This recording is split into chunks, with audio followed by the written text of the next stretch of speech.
नमस्कार, news room में आपका स्वागत है। स्पेशल रिपोर्ट में आपका स्वागत है। आपके साथ मैं हूं अंजना ओम कश्यप। आज शुरुआत है एक सवाल से। सवाल यह है कि क्या प्रधानमंत्री मोदी का नाम और योगी का काम उत्तर प्रदेश में बीजेपी की वापसी का एक्सप्रेसवे बनेगा। आज दिल्ली से करीब 700 किलोमीटर दूर उत्तर प्रदेश के सुल्तानपुर से जो राष्ट्रीय पराक्रम के दृश्य दिखे, मोदी ने पूर्वांचल एक्सप्रेसवे पर 42 मिनट के भाषण में अपने मिशन और विजन की जो व्याख्या की, उसे लेकर पक्ष और विपक्ष में तर्क रखे जा रहे हैं। आज नरेंद्र मोदी ने जो कहा, जमीन से आसमान तक जो दिखा, उसके पूर्वांचल और 2022 के लिए क्या मायने हैं? क्या पूर्वांचल में मोदी और योगी की जोड़ी विरोधियों के नहले पर दहला साबित होगा? हर्क्यूलिस में प्रधानमंत्री मोदी वहां पर पहुंचे। एक्सप्रेसवे पर ऐश और शौर्य और शक्ति का दम दिखा। पूर्वांचल का सियासी पथ है तो 2022 का गेम चेंजर जिसकी हम बात कर रहे थे, क्या गेम चेंजर ये साबित होगा? दरअसल उत्तर प्रदेश की 33% विधानसभा सीटें पूर्वांचल में है। 164 सीटों में से जो बाजी मारेगा उसके लिए बड़ी कामयाबी का सबब इस बार के चुनाव में बन सकता है पूर्वांचल का दांव। और इसीलिए अब हम आपको दिखाएंगे कि कैसे पूर्वांचल के बड़े बड़े जो सियासी दिग्गज हैं उनका नाता यहां से रहा है। प्रधानमंत्री मोदी पूर्वांचल की वाराणसी सीट से हैं, सांसद हैं। वहीं यूपी के मौजूदा मुख्यमंत्री योगी आदित्यनाथ देखिए, वो यहां पर गोरखपुर से उनका क्षेत्र है। नरेंद्र मोदी का हमने आपको बता दिया। तो अखिलेश यादव के लिए भी देखिए, यहीं पर आजमगढ़ जिले से चुनकर सांसद पहुंचे हैं। तो ये 3 दिग्गज, पूर्वांचल का दिग्गज फैक्टर हम सबसे पहले आपको बता रहे हैं, क्योंकि ये जो तमाम बड़े बड़े दिग्गज हैं, इन सब का यहीं से लेना देना है। और इसीलिए इन सभी के लिए ये बड़ा इम्तिहान इस बार होने वाला है। आइए जल्दी से आपको अपनी ये रिपोर्ट दिखाते हैं, जिससे आप समझ पाएंगे कि पूर्वांचल के दांव में सब कुछ झोंकने को क्यों बेताब है ये नेता।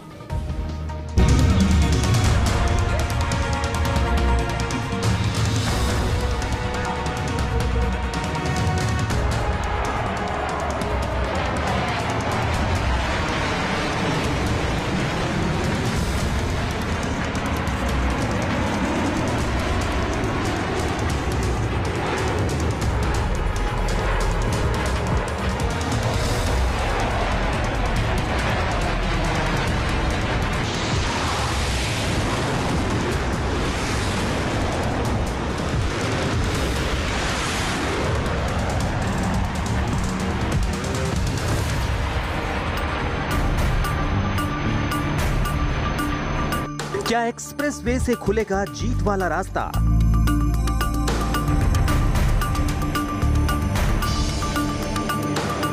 किसका कितना नफा, किसका कितना नुकसान?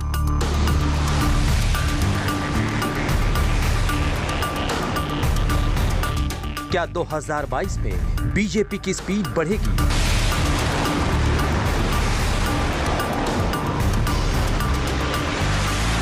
मोदी का प्लान 341 आखिर क्या है?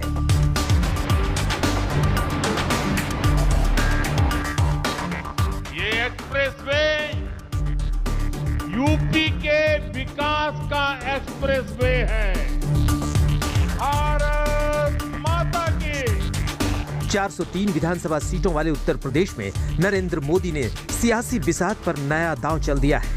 ये दांव 341 किलोमीटर लंबे पूर्वांचल एक्सप्रेसवे का है। वही एक्सप्रेसवे जो पूर्वांचल को आपस में जोड़ देगा। अहम यह है कि देश की सत्ता का रास्ता उत्तर प्रदेश से होकर गुजरता है, तो यूपी की सत्ता का रास्ता पूर्वांचल से होकर गुजरता है। 1857 के लड़ाई में यहाँ के लोग अंग्रेजन का छठी काई दूध याद देवाय दे रहे।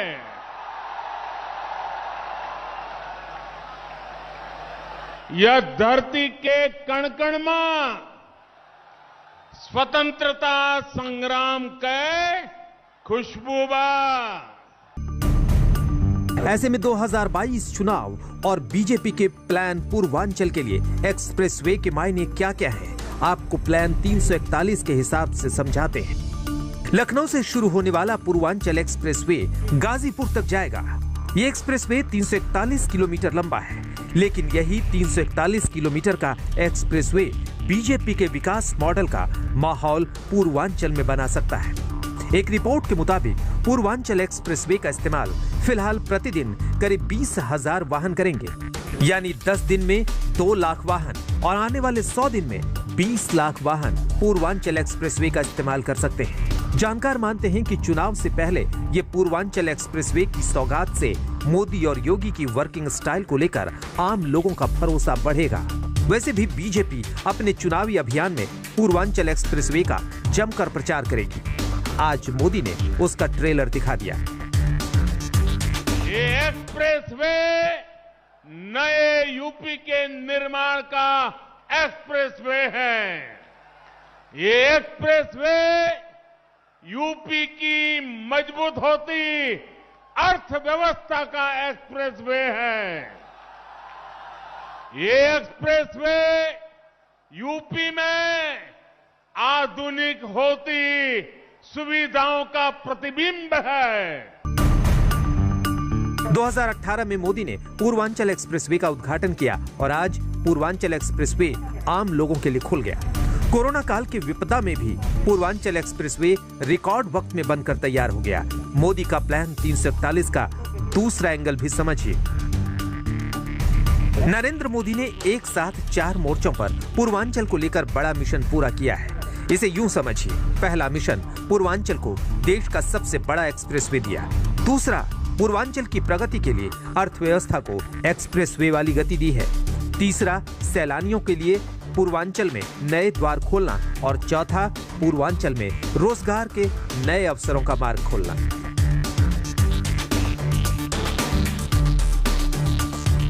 इस एक्सप्रेसवे का लाभ गरीब को भी होगा और मध्यम वर्ग को भी। किसान की इससे मदद होगी और व्यापारी के लिए भी सुविधा होगी। इसका लाभ श्रमिक को भी होगा और उद्यमी को भी हो, यानी दलित, वंचित, पिछड़े, किसान, युवा, मध्यम वर्ग, हर व्यक्ति को इसका फायदा होगा। निर्माण के दौरान भी इसने हजारों साथियों को रोजगार दिया और अब शुरू होने के बाद भी ये लाखों नए रोजगार के निर्माण का माध्यम बनेगा। भले ही पूर्वांचल एक्सप्रेसवे को बीजेपी गेम चेंजर मान रही है, लेकिन बीजेपी के राह में कई कांटे भी हैं। कुमार अभिषेक, सुल्तानपुर, आज तक। पूर्वांचल 2022 के चुनावी रण का केंद्र कैसे बन गया, ये हम आपको आगे दिखाएंगे, लेकिन उससे पहले प्रधानमंत्री ने जो चुनावी चेहरे का ऐलान किया पहले से बात थी, लेकिन जिस अंदाज में उन्होंने योगी आदित्यनाथ के चेहरे पर एक बार फिर से मुहर लगाई है, वो दिलचस्प है, वो आपको सुनाएंगे और दिखाएंगे भी। लेकिन उससे पहले जरा बता दें, जब भारतीय जनता पार्टी ने चेहरे का ऐलान करके चुनाव लड़ने की कोशिश की है तो क्या हुआ है। साल 2012 चेहरा कोई नहीं था, सीटें मिली ये 47। उस समय चेहरा उमा भारती और घोषित उम्मीदवार के तौर पर उन्हें देखा जा रहा था उस वक्त। 2007 में चेहरा कल्याण सिंह का, सीटें 51 आई थी। तो ये साल दर साल जब उन्होंने चुनाव लड़ने के साथ, उससे पहले चलिए 2002 राजनाथ सिंह का चेहरा वहां पर था, 88 सीटें आई थी। चेहरे को सामने रखकर जिसको बड़े चेहरे के तौर पर देखा जाता था, कल्याण सिंह 1996 174 सीटें उस वक्त की, और उसके बाद से 1991 में चेहरा कोई नहीं, तब सीटें 221 आई थी। तो कुल मिलाकर ये तस्वीर रही है जब वो चेहरा दिखाकर, चेहरा बताकर लड़े हैं चुनावी मैदान में, तो ये उनके साथ हुआ है। अब आइए आपको जरा हम ये भी बता दें कि इसी पूर्वांचल में आज पूरब और पश्चिम का एक अनूठा सा मिलन हुआ। दाव तो ये बड़ा है चेहरा वाला, लेकिन पूरब और पश्चिम का जो मिलन हुआ आज पूर्वांचल में, उससे एक झलक देखकर जरा समझने की कोशिश कीजिए कि ये चुनावी रणनीति, राजनीति और उसके साथ पूरब और पश्चिम का ये घालमेल कैसे आगे बढ़ रहा है। देखिए, उत्तर प्रदेश को पूर्वांचल एक्सप्रेसवे की सौगात के साथ में प्रधानमंत्री नरेंद्र मोदी आज उत्तर प्रदेश की संस्कृति के अलग अलग रंगों को भी देखेंगे। ये रंग है उस सरजमी के जहां अलग अलग भाषाओं, अलग अलग जातियों और अलग अलग संस्कृति के लोग रहते हैं। हर प्रांत का एक लोक नृत्य दिखाई देता है जिसकी छटा देखते ही बनती है। आज प्रधानमंत्री नरेंद्र मोदी पूर्वांचल एक्सप्रेसवे की सौगात उत्तर प्रदेश को देने जा रहे हैं, जो 22,500 करोड़ की लागत से 341 किलोमीटर का है। चाहे मयूर नृत्य की छटा हो जो कि मथुरा और वृंदावन के इलाकों में बहुत ही खूबसूरती के साथ देखा जाता है, या फिर सामने हम आपको दिखाएंगे घूमर की ये जिस तरीके की प्रस्तुति हमें दिखाई दे रही है, वो वाकई में बताती है कि लोक संस्कृति के रंग भारत के अलग अलग इलाकों और खास तौर पर उत्तर प्रदेश के इलाकों में काफी हद तक देखे जा सकते हैं। इसके साथ ही साथ में रंग दिखाई देता है आदिवासी संस्कृति का भी, जो कि इसी संस्कृति से जुड़े हुए लोग हैं, और यही तमाम जितने रंग हैं वो आज पूर्वांचल की धरती पर दिखाई दे रहे हैं। उस संस्कृति का ये सुंदर जो संगम है, अलग अलग क्षेत्रों और अलग अलग प्रांतों का जो रंग है, वो आज यहाँ सुल्तानपुर में दिखाई दे रहा है, जहाँ खुद प्रधानमंत्री नरेंद्र मोदी पूर्वांचल एक्सप्रेसवे की सौगात देंगे, जो उत्तर प्रदेश को विकास के साथ जोड़ने जा रहा है और जिसके साथ में संस्कृति की छटा भी बखूबी दिखाई देती है। सुल्तानपुर से कैमरामैन संजय सिंह के साथ अभिषेक मिश्रा, आज तक। विकास की राह पर संस्कृति भी, पश्चिम और पूरब का ये मिलन पूर्वांचल में हमने आपको दिखा दिया। लेकिन अब जरा आपको बताते हैं कि किसका रहा है यहाँ पर वर्चस्व और कौन पूर्वांचल में दाव आखिर ऐसा क्यों खेल रहा है। ये जो आंकड़े हैं, ये आंकड़े आपको समझा देंगे कि पूर्वांचल क्यों है जरूरी। 164 सीटें, उसमें जिसका रहा है दबदबा उसकी बनी है सरकार। 2007 से मैं शुरुआत करना चाहती हूँ, क्योंकि 2017 में तो हम पहुंचेंगे जहां पर बीजेपी ने 115 हासिल किए थे, लेकिन 2007 पर नजर डालिए। 13 बीजेपी, 41 एसपी समाजवादी पार्टी और 85 सीटें बीएसपी की यानी मायावती की, और सरकार उनकी बनी 9 कांग्रेस 4 अन्य। फिर जब अखिलेश की सरकार बनी तब 102 सीटें, यानी पूर्वांचल में अच्छा अखिलेश यादव ने किया था। ये देखिए 102 सीटें उनकी आई थी, 17 सीटें उस वक्त बीजेपी को आई, 22 सीटें बीएसपी, 15 कांग्रेस और 8 अन्य।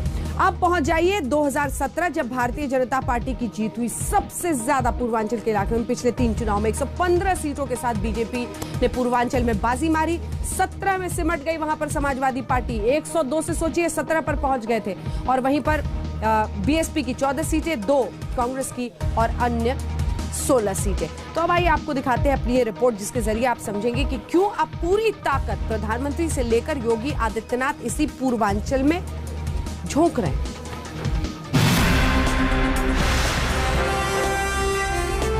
यूपी में आजादी के बाद पहली बार हो रहा, पहली बार उत्तर प्रदेश की आकांक्षाओं के प्रतीक इन शहरों में आधुनिक कनेक्टिविटी को इतनी प्राथमिकता दी गई। आज प्रधानमंत्री नरेंद्र मोदी ने अपने मिशन यूपी का पूरा रिपोर्ट कार्ड पढ़कर सुनाया। जिस वक्त मोदी ने पूर्वांचल एक्सप्रेसवे का उद्घाटन किया, ठीक उसी वक्त प्रधानमंत्री ने अपने मिशन यूपी का ब्लूप्रिंट पढ़कर सुनाया। सरल शब्दों में आपको बताएं तो मोदी ने पूर्वांचल एक्सप्रेसवे को लेकर सियासत कर रहे विपक्ष को सीधा जवाब दिया। मुझे बहुत पीड़ा है कि तब यूपी में जो सरकार थी उसने मेरा साथ नहीं दिया।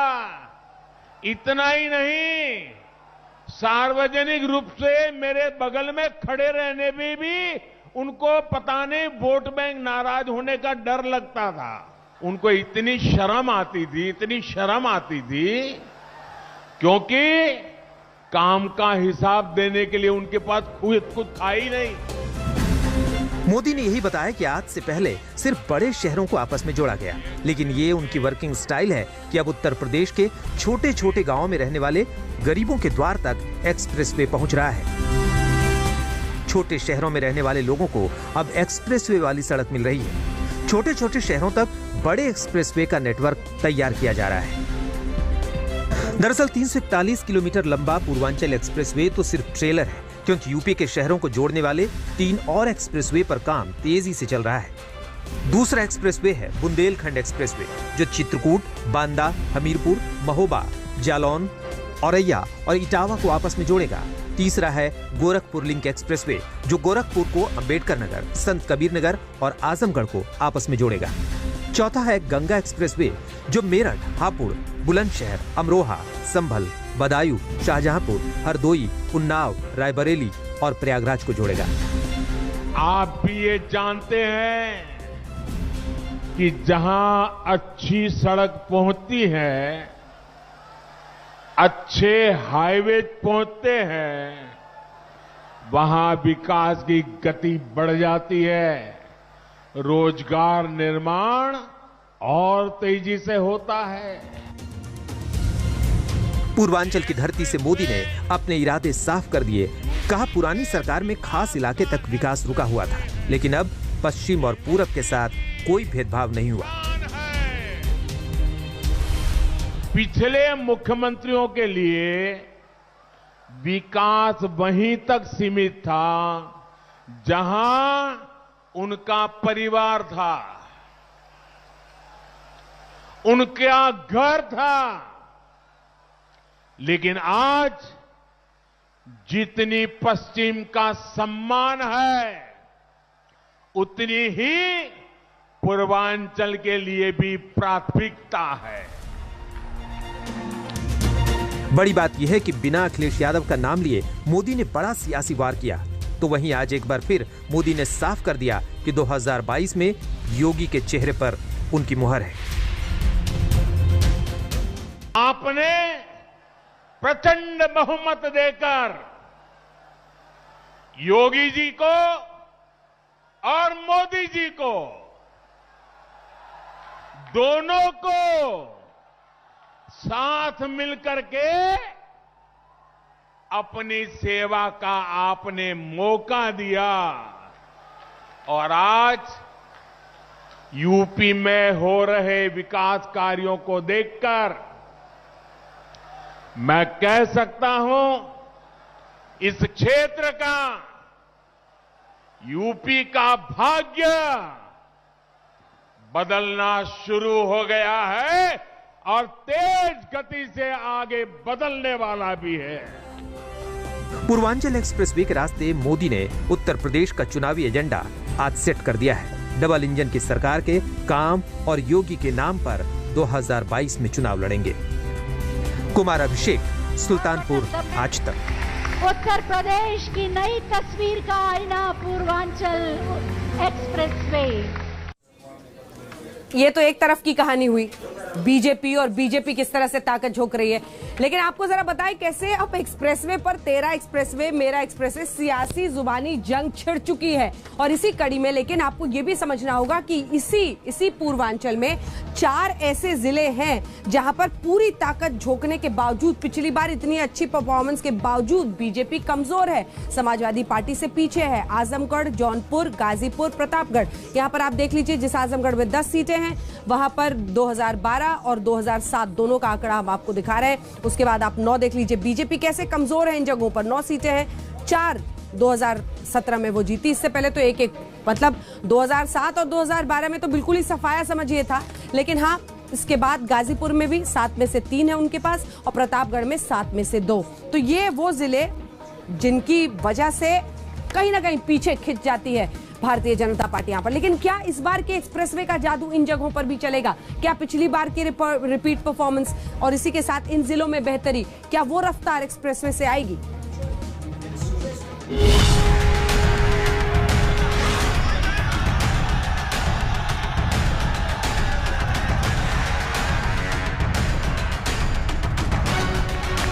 2022 का चुनावी मुद्दा क्या होगा, ये उत्तर प्रदेश के पूर्वांचल ने सेट कर दिया। अयोध्या से अलग अलग पार्टियों का शुरू हुआ चुनावी दाव अब पूर्वांचल एक्सप्रेसवे तक पहुंच गया है। चुनाव अभी दूर है, लेकिन सियासी रंग अभी से चढ़ना शुरू हो गया है, क्योंकि यूपी के राज दरबार का दरवाजा पूर्वांचल से ही खुलता है। यही वजह है कि पूर्वांचल की सियासी बिसात पर अभी से गोटियां बिछने लगी है। सिर्फ बीजेपी की बात करें तो पिछले 4 महीने में प्रधानमंत्री पूर्वांचल 3 बार पहुंचे हैं। इसी साल 15 जुलाई को प्रधानमंत्री रुद्राक्ष कन्वेंशन सेंटर का उद्घाटन करने काशी पहुंचे। 20 अक्टूबर को मोदी ने कुशीनगर इंटरनेशनल एयरपोर्ट का उद्घाटन किया। आज प्रधानमंत्री ने पूर्वांचल एक्सप्रेसवे का उद्घाटन किया।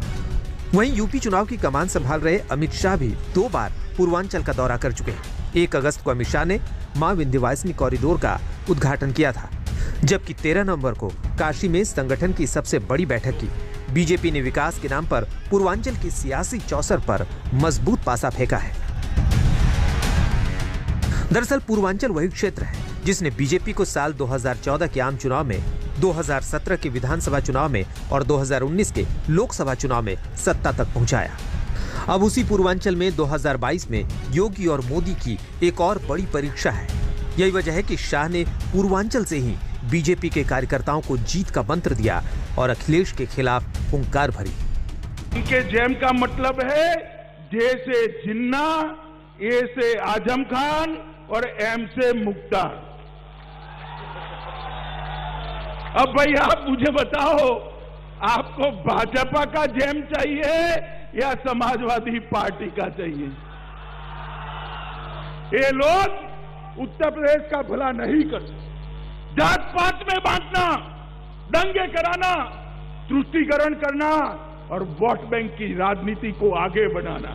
जैसे ही चुनाव आया है, अखिलेश जी को जिन्ना बहुत महान दिखने लगे हैं। शाह से पहले यूपी चुनाव में ताल ठोक रही समाजवादी पार्टी समेत दूसरी पार्टियां पूर्वांचल में बीजेपी की काट खोज रही हैं। पूर्वांचल के एक्सप्रेसवे का है, इसका भी नाम बदला गया। ये समाजवादी पूर्वांचल एक्सप्रेसवे जो समाजवादी पार्टी की सरकार का विजन था और जो काम समाजवादी पार्टी 4.5 साल पहले कर चुकी, उसी काम को आज सरकार कर रही है। इनके पास कोई नया काम भी नहीं है दिखाने को जनता के लिए। सबको पता है कि पूर्वांचल की ताकत यूपी में सत्ता दिलाने वाली ताकत है। यही वजह है कि अखिलेश यादव भी पूर्वांचल एक्सप्रेसवे पर बीजेपी को घेर रहे हैं।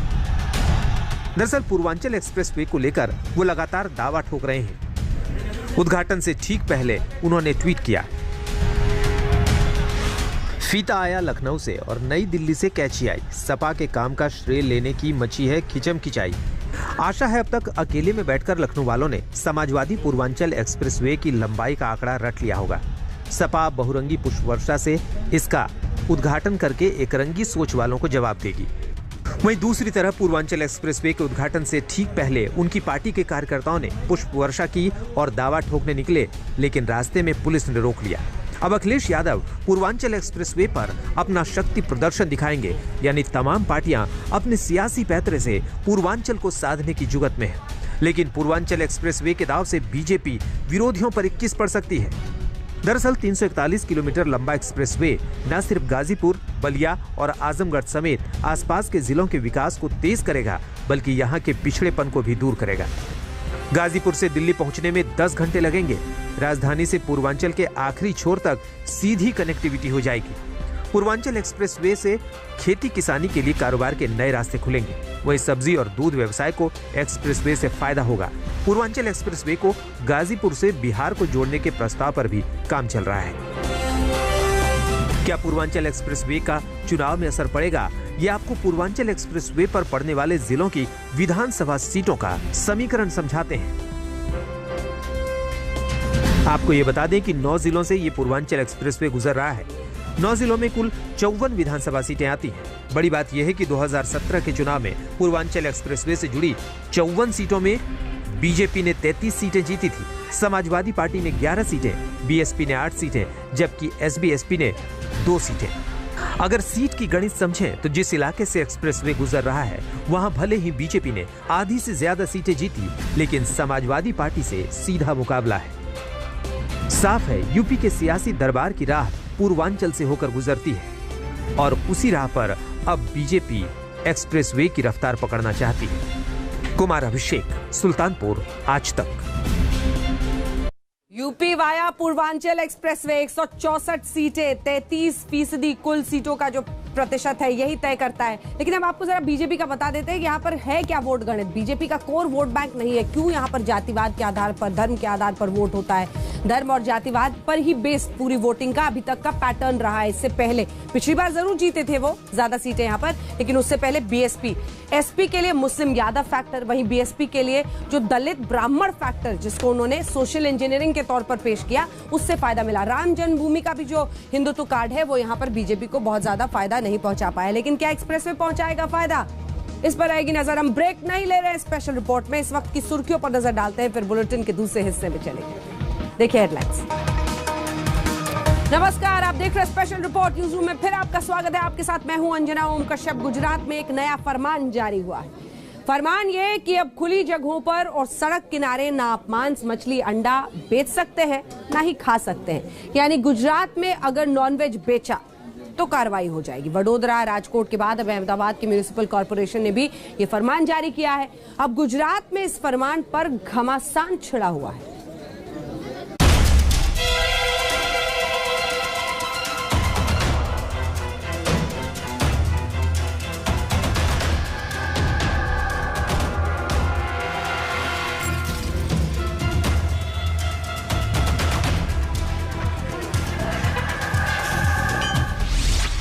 गुजरात में मांस, मछली, अंडा बेचने पर पाबंदी क्यों?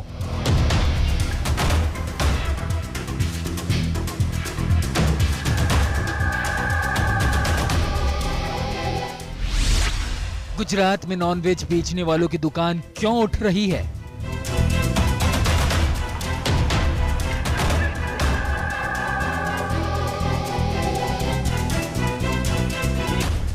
क्या गुजरात में रहना है तो सिर्फ शाकाहारी ही खाना होगा?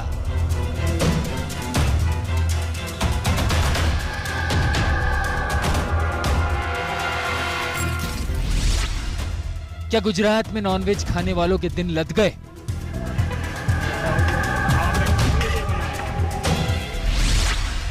गुजरात में कहां-कहां नॉनवेज बेचने पर पाबंदी लगा दी गई है?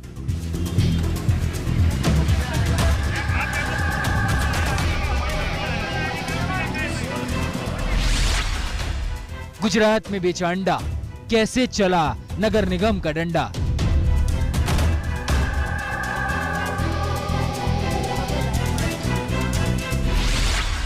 देखिए नॉनवेज का गुजरात निकाला।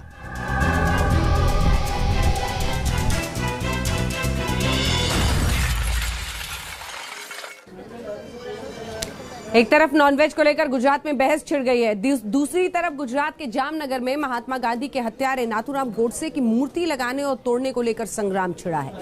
जामनगर में हिंदू सेना ने गोडसे की डेथ एनिवर्सरी पर मूर्ति लगाई और कांग्रेस के कार्यकर्ताओं ने ये मूर्ति तोड़ दी। गांधी जी के हत्यारे गोडसे और आप्टे की फांसी के दिन यानी 15 नवंबर को मध्य प्रदेश के ग्वालियर में भी बलिदान दिवस के तौर पर मनाया गया।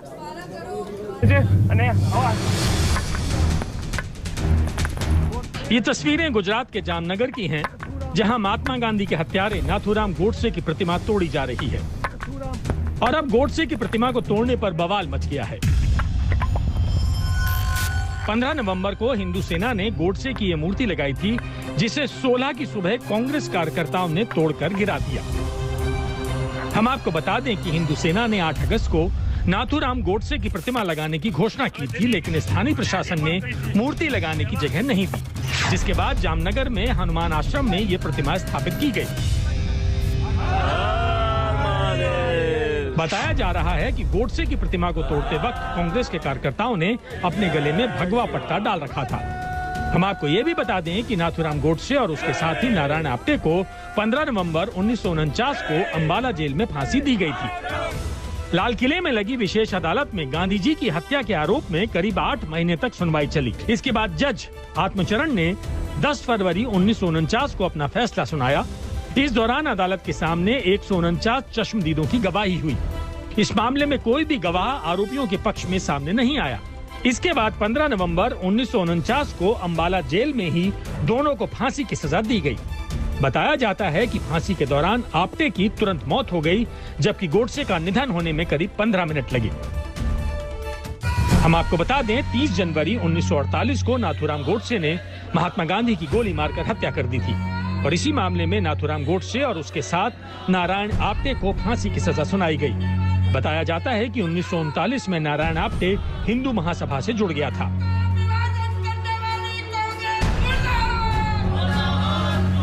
अब हिंदू महासभा हर साल 19 मई को गोडसे का जन्मदिन और उसकी फांसी वाले दिन 15 नवंबर को उसका बलिदान दिवस मनाती है। मध्य प्रदेश के ग्वालियर में हिंदू सेना ने फिर से बलिदान दिवस मनाया और कार्यालय में नाथूराम गोडसे और नारायण आप्टे की मूर्ति लगाने का ऐलान किया।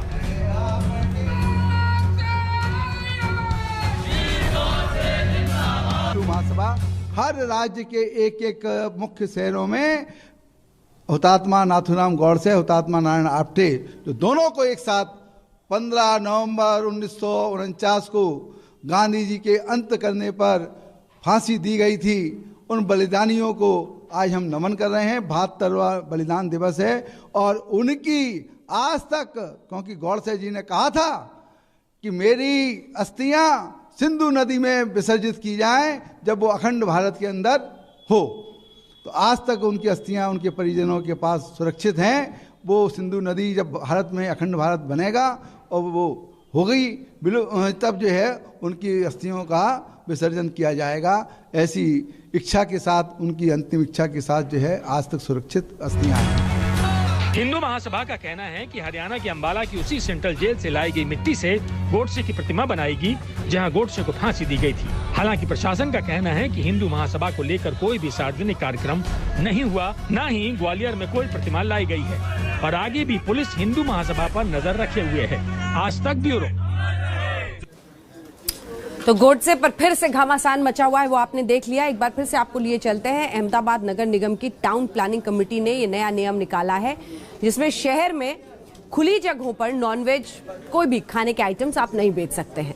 और तो और शहर में मुख्य जगहों पर 100 मीटर के दायरे में किसी भी दुकान पर मांस नहीं बिकेगा। सिर्फ अहमदाबाद ही नहीं, वडोदरा, राजकोट, इन तमाम शहरों में ये नियम लागू हो चुका है और इस पर एक्शन भी शुरू हो गया है। जहां भी नॉनवेज का अगर कोई भी ठेला हो, वो नगर निगम देख लेगा, उसे फौरन गाड़ी में डालकर वहां से ले जाएगा। नगर निगम का कहना है कि नॉनवेज की दुकानों से निकलने वाला धुआं है वो सेहत के लिए हानिकारक है। तो यही बहाना बनाकर, यही नियम सामने रखकर अब इसे वहां पर बैन किया जा रहा है।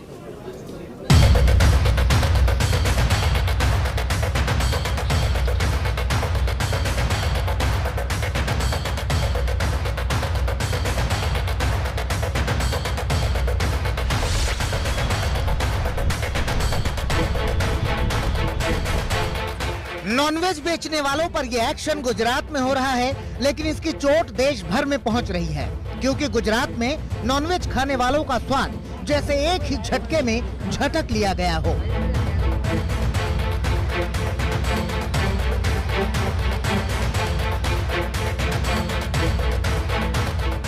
अब इसे कौन सा फरमान कहें? तुगलकी फरमान तो कतई नहीं कह सकते, क्योंकि तुगलक के राज में तो नॉनवेज खाने की खुली छूट रही होगी। लेकिन अहमदाबाद नगर निगम ने नॉनवेज बेचने वालों के खिलाफ फरमान जारी कर दिया है। अब इस फरमान का पालन करते हुए नॉनवेज बेचने वालों की दुकानें उठनी शुरू हो गई हैं। नॉनवेज के शौकीनों की बात छोड़िए, पहले बेचने वालों के दिल पर क्या बीत रही है उसे आपको सुना देते हैं। तो हम लोग का जब बंद करा रहे हैं तो 10 परिवार हम लोग गरीब आदमी चला रहे हैं, तो हम लोग फिर कहाँ जाएंगे, क्या खाएंगे, क्या करेंगे? तो उसको आप लोग कुछ करिए या कुछ बताइए, या नहीं तो हम लोग का जगह दीजिए धंधा करने का, या कोई नौकरी दीजिए अच्छा, तो ही हम लोग का गुंजाइश होगा। नहीं तो हम लोग कहाँ जाएंगे? फिर चोरी चलाकी करेंगे तो बोलेगा आप लोग चोरी कर रहे हो, डकैती कर रहे हो। लेकिन जिसे मुर्गा या अंडा खाना हो खाए, इसी तरह जिसे पालक और टिंडे का सेवन करना हो करे। बात बाकी ये है कि अंडे से टिंडे तक कुछ भी खाने पीने की आजादी हमें हमारा संविधान देता है। तभी तो गुजरात में सड़क किनारे ठेले लगाने वाले नगर निगम के इस शुद्ध शाकाहारी फरमान के खिलाफ खड़े हो गए हैं और हाई कोर्ट तक जाने की बात कर रहे हैं। जिसका धंधा अंडे का या नॉनवेज का नहीं है और जो सादा नाश्ता सुबह सुबह में जो कर रहे हैं उनको भी आज उठा दिया गया है। इस तगलगी निर्णय, तानाशाही निर्णय के सामने हम लड़ने जा रहे हैं, हाईकोर्ट में जा रहे हैं। हाईकोर्ट पर हमें पूरा विश्वास है, हाईकोर्ट हमारे लिए कुछ न कुछ सोचेगा। जो लोग रोज का कमा के रोज खा रहे हैं उनके परिवार की परिस्थिति में सरकार को सोचना चाहिए। पद्मश्री कंगना रनौत भले ही आजादी को भीख बता दें, लेकिन सिर्फ गांधी और पटेल नहीं, आजादी की लड़ाई में गुजरात का भी अपना महत्व है। भूतकाल में गुजरात ने अंग्रेजों को भगाया था, भविष्य काल में गुजरात ही होगा जो नॉनवेज और नॉन वेजिटेरियन को अंग्रेजों की तरह देश से भगाएगा। क्रांति का बिगुल एक बार फिर बजा है, शुरुआत हो चुकी है, बस कुछ दिन और। हो सकता है कि वो दिन भी आए कि कसाईयों को पनीर का कीमा न केवल बनाते बल्कि बेचते हुए भी देखना पड़े। अंडों से सिर्फ चूजे ही निकलेंगे जो एक दिन मुर्गा मुर्गी बनेंगे और खुल के अपनी जिंदगी जिएंगे। और ये कहावत भी बदलनी पड़ेगी कि बकरे की माँ कब तक खैर मनाएगी, क्योंकि नॉनवेज बंद होने पर बकरे और उसकी माँ दोनों की खैर ही खैर होगी। आपको वडोदरा के डिप्टी मेयर का बयान सुनाते हैं। उन्हें नॉनवेज को लेकर क्या शिकायत मिली है और जिस पर तुरंत एक्शन लिया जा रहा है। छोटे बालक और महिलाओं की मांग थी कि हम लोग जब रास्ते में से जाते हैं तो एरिया जो है, पर्टिकुलर जो एरिया है कि जहाँ पे नॉनवेज की लारी होती है, नॉनवेज बेचा जाता है, वहाँ पे जाते समय आंखों में इचिंग होती है। वो जो बनाते हैं खुले में, जो सब नॉनवेज बनाते हैं, इससे बहुत आंखों में इचिंग होती है, डिफिकल्ट होती है और रास्ते में जाते समय, स्कूटर चलाते समय बहुत डिफिकल्ट होता है। गुजरात नॉनवेज देश निकाला, सुनने में भले ही हैरत डाल दे, लेकिन सच ये है कि ये भी हो सकता है, क्योंकि गुजरात में अब खुले में नॉनवेज बेचने वालों की शामत आई है। पहले राजकोट म्युनिसिपल कॉर्पोरेशन ने खुले में नॉनवेज या अंडा बेचने पर पाबंदी लगाई, तो फिर वडोदरा म्युनिसिपल कॉर्पोरेशन ने भी खुले में इसकी बिक्री पर पाबंदी लगा दी। दोनों नगर निगम की तरफ से कहा गया था कि खुले में नॉनवेज बेचने वालों के साथ साथ खुले में नॉनवेज खाने वालों के खिलाफ भी कार्रवाई की जाएगी। अब ठेले पर अंडा खाने आए भाई साहब से पूछते हैं कि नॉनवेज पर पाबंदी कितनी सही है। तो आपका प्रॉब्लम है धुएं से सब लारी में धुएं उड़ता है। ऐसा स्पेसिफिक नहीं कि ऑमलेट और नॉनवेज में ही उड़ता है। अगर आपको प्रॉब्लम है तो आप इसको स्पेसिफिक जगह दे दो बेचने के लिए। और मेरे को लगता है इलेक्शन नज़दीक है, इसलिए ये ऐसे कर रहे हैं सर मनपा। तो बात बहुत सीधी है। अगर ये फैसला हाइजीन को ध्यान में रखकर किया गया है, तो फिर कल अगर समोसा, जलेबी, पूरी, पराठे और सबसे ज्यादा गोल गप्पे भी नगर निगम की नजर में आ जाए तो हमें आहत नहीं होना चाहिए। अगर मामला पॉलिटिकल है और इसे आगामी गुजरात विधानसभा चुनाव को ध्यान में रखकर सामने लाया गया है, तो इस पर लंबा चौड़ा कविता संग्रह भी लिखा जा सकता है और इसमें संवाद की पूरी गुंजाइश है। अब जरा अहमदाबाद म्युनिसिपल कॉर्पोरेशन की टाउन प्लानिंग कमेटी के अध्यक्ष की बात भी सुन लेते हैं। अहमदाबाद महानगर से लोगों की शिकायत आ रही थी कि जो मुख्य जनमार्ग है वहाँ पे नॉनवेज, अंडा, आमलेट, मछली, ये सब की लारी दिखाई देती थी, तो लोग बहुत सिफारिश करते थे। तो आज टाउन प्लानिंग कमेटी के अंदर एक निर्णय किया गया कि जो जनमार्ग है वहाँ से ये लारी हटाई जाएगी, कि अहमदाबाद के सभी जनमार्ग और ये प्लेसेस है वहाँ से ये लारी अंडा, आमलेट, नॉनवेज, मछली की लारी हटाई जाएगी। तो गुजरात में नॉनवेज पर ये घमासान आप देख रहे हैं। पाबंदी की बात उठी तो सीएम भूपेंद्र पटेल ने सफाई दी, वो ये कि फरमान नॉनवेज बेचने वालों या फिर खाने वालों के लिए नहीं है, बल्कि साफ सफाई के लिए है और सड़क किनारे खड़े ठेले वालों से जो ट्रैफिक जैम होता है उनके लिए है। नॉनवेज की बिक्री पर इस तरह के प्रतिबंध पहले उत्तर प्रदेश के कई शहरों में भी लगाए जा चुके हैं, लेकिन अब हम आपको नॉनवेज पर कुछ आंकड़े जरा बताते हैं। एक रिपोर्ट के मुताबिक वैश्विक स्तर पर मांसाहार की खपत में बीते 50 सालों में तेजी से इजाफा हुआ है। इसके साथ ही साल 1960 के मुकाबले मांस का उत्पादन 5 गुना बढ़ा है। साल 1960 में मांस का उत्पादन 70 मिलियन टन था, जो कि 2017 तक 330 टन तक पहुंच गया। एक देशव्यापी सर्वे के मुताबिक भारत में 2/3 लोग कम से कम किसी एक तरह का मांस जरूर खाते हैं।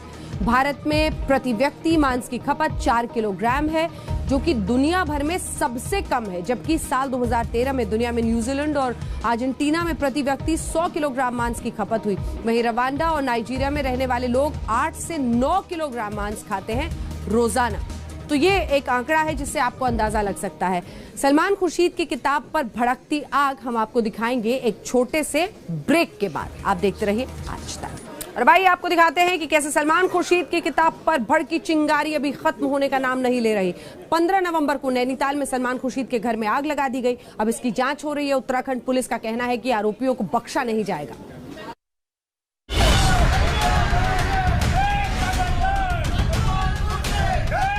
उत्तराखंड के नैनीताल में पूर्व विदेश मंत्री सलमान खुर्शीद के घर भड़कती इस आग ने सियासत की नई चिंगारी सुलगा दी है। उपद्रवियों ने पहले सलमान खुर्शीद के घर के गेट के बाहर आग लगाई, फिर खिड़कियों और गमलों में तोड़फोड़ की।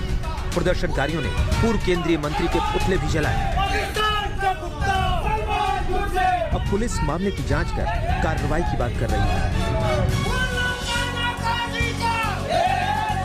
पुलिस ने जो है तत्काल जो है मौके पर पहुंची है और उसमें शिकायत ले ली गई है और उसमें सख्त से सख्त धाराओं में जो है वो एफआईआर दर्ज की जा रही है और जो भी अराजक तत्व है इसमें नामजद एफआईआर पुलिस ले रही है और जो भी अराजक तत्व है पुलिस उसके खिलाफ जो है सख्त से सख्त कार्रवाई करेगी। इसमें बिल्कुल ढिलाई नहीं होगी और उनके घर के आगे जो है वो प्रोटेक्शन भी लगा दिया गया है। हाल ही में सलमान खुर्शीद की नई किताब सनराइज ओवर अयोध्या का विमोचन किया गया है। इस किताब में उन्होंने अयोध्या मुद्दे पर सुप्रीम कोर्ट के फैसले का स्वागत किया है। हालांकि उन्होंने इसी किताब में हिंदुत्व की तुलना आतंकी संगठन बोको हराम और आईएसआईएस से की, जिसको लेकर विवाद शुरू हो गया है।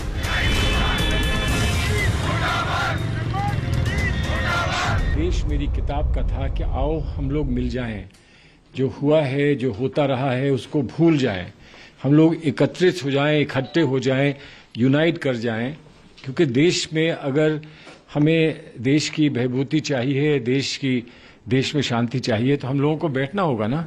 मेरे साथ बैठे, किसी और के साथ बैठे, हमारे नेतृत्व के साथ बैठे, लेकिन बैठना तो होगा, साथ बैठना तो होगा। दरवाजे बंद करने से, दरवाजे जलाने से हमारा लक्ष्य पूरा नहीं होगा जो हम चाहते हैं। कांग्रेस पार्टी एक सांप्रदायिक पार्टी है। संप्रदाय के आधार पर, धर्म के आधार पर इन्होंने देश का बंटवारा करवाया। धर्म के आधार पर इन्होंने 1984 में सिखों का कत्लेआम कराया। जब मौका आता है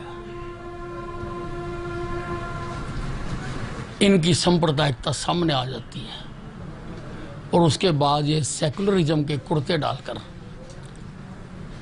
लोगों को ज्ञान बांटते हैं और राजनीति करते हैं।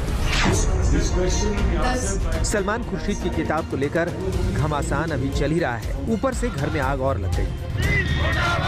अब कांग्रेसी इस हमले और आग पर भड़क रहे हैं। नैनीताल से लीला सिंह बिष्ट के साथ आज तक ब्यूरो। हम रुक रहे हैं इसी के साथ एक ब्रेक के लिए। ब्रेक के उस पार आपको दिखाएंगे प्रदूषण के चलते कैसे दिल्ली को छोड़कर शिमला भाग रहे हैं लोग। देखते रहिए स्पेशल रिपोर्ट। देश की राजधानी दिल्ली समेत अन्य राज्यों में जहरीली हवा ने लोगों का जीना दुश्वार कर दिया है। दिल्ली में अब स्कूल भी एक सप्ताह के लिए बंद कर दिए गए हैं। ऐसे में जहरीले प्रदूषण से राहत पाने के लिए लोग पहाड़ों का रुख कर रहे हैं। हिमाचल के पर्यटन स्थल इन दिनों पर्यटकों से गुलजार हो गए हैं। दिल्ली, पंजाब, हरियाणा में प्रदूषण स्तर बढ़ने से पर्यटक काफी तादाद में शिमला, मनाली सहित अन्य पर्यटन स्थलों पर पहुंच रहे हैं। स्पेशल रिपोर्ट में हम आपको दिखा रहे थे यही तस्वीरें जो प्रदूषण की वजह से लोग छोड़कर अब पहाड़ों पर जा रहे हैं। इसी के साथ स्पेशल रिपोर्ट में इतना ही। देश दुनिया की बाकी खबरों के लिए आप देखते रहिए आज तक।